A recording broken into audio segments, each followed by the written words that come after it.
இன்ச்சில் இடுப்பு சுற்றோட எடுக்கணும். அதுக்கு எத்தனை இன்ச் இருக்குது? 25.5 இருக்குது. 26 வச்சுக்கலாம். 26க்கு 11 விட்டா 37. 37 பாதியாக பிரிச்சா 18. ஃபஸ்ட்லேருந்து கரபாகத்துலேருந்து 18 இன்ச்சு இருக்கிறோம். அதை கரெக்டாக நோட் பண்ணணும். ஓகேவா? நோட் பண்ணுறதுல லைட்டாக பண்ணணும். நம்ம தப்பு பண்ணிட்டா திருப்பி கரெக்ஷன் பண்ணலாம், தட்டிட்டா போயிடும். ஆனால் நீங்கள் வந்து டார்க்காக பண்ணிங்கன்னா நாசமாக போயிடும் துணி. ஓகேவா? சுருக்கம் இல்லாமல் மடிச்சாச்சு. ஓகேவா? புரிஞ்சுதா? அடுத்து கட்டு உயரம். கட்டு உயரம் இந்த டாட்லேருந்து நேராக எடுக்கணும். இதுக்கு மேலே காலிங், இதுக்கு கீழே காலிங் சேர்த்துட்டு மார்க் பண்ணாத, அப்படியே விரல விட்டு படிச்சுது. டைம் வந்து வேஸ்ட் பண்ணக்கூடாது. புரியுதா? இப்போ ஃபஸ்ட்டு எடுத்தோம்னா இது எது வரைக்கும் இருக்கோ அது வந்து ஸ்கேலை வச்சு லைன் போட்டுரு. அதுக்கடுத்து கட்டு உயரம் எடுத்துட்டு ரீ செக் பண்ணு, கரெக்டாக இருக்கான்ட்டு. மேலே காலேஜ் கீழே காலேஜ் கரெக்டாக இருக்கா?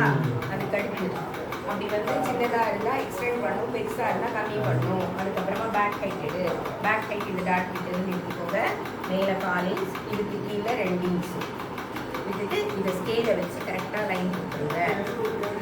புரியுதா? அதுக்கப்புறமா நான் என்ன சொன்னேன், இங்கே வந்து சின்ன ப்ளவுஸாக இருந்தால் 38 வந்தால் 2.5 இருக்கணும். 40, 39, 40, 41, 42, 43 வந்தால் 2.25 வைக்கணும். 44 வந்தால் 3 வைக்கணும். இதை வந்து தயவுசெய்து எல்லாரும் மெமரியில் வச்சுக்குங்க. அதை வச்சுட்டு தான் அடுத்த ஸ்டெப்பு போகணுமா. இதை பாருங்கள், இங்கே வச்சுருங்க.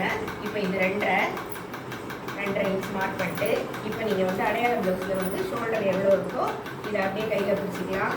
இதை வச்சுட்டு இந்த பக்கம் 4 இன்ச், இந்த பக்கம் 4 இன்ச் வச்சுருங்க. அதுக்கப்புறமா ப்ளவுஸை 4ஆக மடிச்சுக்கோங்க. இந்த எட்ஜில் எதாவது பிடிக்கணும் எல்லாமே. யாமினி நட்டை நடுக்கிற பிடிக்கக்கூடாது. அதுக்கப்புறமா ப்ளவுஸை வந்து நீங்கள் எந்த பக்கம் வேணாலும் மடிச்சுடுங்கடா. வச்சுக்கிட்டு இங்கே பாருங்கள், இங்கே இறக்கி 4 இன்ச் வைக்கிறீங்க.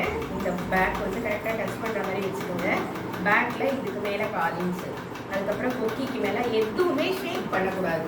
சுருக்கம் இல்லாமல் மடித்து போட்டுக்கணும். அப்போ தான் நீங்கள் வந்து ரொம்ப ஈஸியாக புரியும். இதுக்கு மேலே 3/4 இன்ச்சு இப்படி வச்சு பண்ணணும். இப்படி இல்லை பண்ணுறது. கொக்கிக்கு மேலே 3/4 இன்ச்சு. ஓகேவா? அதுக்கடுத்து இந்த அக்கு இப்படி பிடிச்சி இதுக்கு மேலே எடுத்து இதுக்கு மேலே 4 இன்ச். அவ்வளோதான். இதை வந்து அழகாக ஸ்கேலை வச்சு ஸ்கொயர் பாக்ஸ் போட்டுருங்க. முதல்ல இந்த மெத்தடை எல்லாம் ஃபாலோ பண்ணிங்கன்னா தான் சூப்பராக உங்களுக்கு வந்து ஃபஸ்ட்டு ப்ளவுஸு சூப்பராக கட் பண்ணுவீங்க. இதெல்லாம் பேப்பர்லேயே நீங்கள் ப்ராக்டிஸ் பண்ணிக்கீங்க. ப்ளவுஸில் வரும்போது மிஸ்டேக்கே வராது.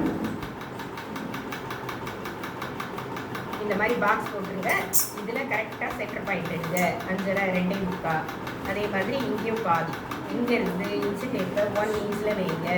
1 இன்ச்சில் வச்சு இதை பண்ணுங்க. பண்ணிவிட்டு அந்த கர்வ் ஸ்கேலை வச்சு அழகாக இப்படியே ரவுண்ட் பண்ணிடுங்க. சரியா? அதே மாதிரி இது சென்டர் பாயிண்ட் இங்கேருந்து 1 இன்ச். இதையும் கர்வ் ஸ்கேல் வச்சு அழகாக அப்படியே ரவுண்ட் பண்ணிடுங்க. விட்டுடுமா ஸ்கேலு? வேணும் தானே? இப்போ அந்த அக்கல் பண்ணிட்டு இதை கரெக்டாக பிடிக்கிறீங்க. கரெக்டாக இருக்கணும். இங்கே 4 இன்ச் அப்படியேவா 1/2 இன்ச். ஓகேவா? இங்கே 4 இன்ச், இங்கே 1/2 இன்ச். அப்புறம் இது பேர் வந்து சைடு. இங்கேருந்து அக்கல் பக்கத்துலேயே வரணும். இதுலேருந்து இது வரைக்கும் எடுக்கணும். கரெக்டாக எடுத்துட்டு இதுலேருந்து கரெக்டாக இதை எடுத்து இந்த இடத்துல கரெக்டாக தையலுக்கு விடக்கூடாது. அதே மாதிரி இந்த பக்கம் ஓப்பன் கொக்கி பக்கம் தான் எடுக்கணும். இதுலேருந்து இது வரைக்கும் எடுக்கணும். எடுத்துகிட்டு நோட் பண்ணிவிட்டு 3 காலிங்ஸ் விடணும். விட்டுட்டு அதே மாதிரி அந்த கர்வ் ஸ்கேல் வச்சு நீங்கள் வந்து இந்த சென்டர் பாயிண்ட் போர்ட் ஷேப் பண்ணுங்க. ஓகேவா? கட் பண்ணலாமா?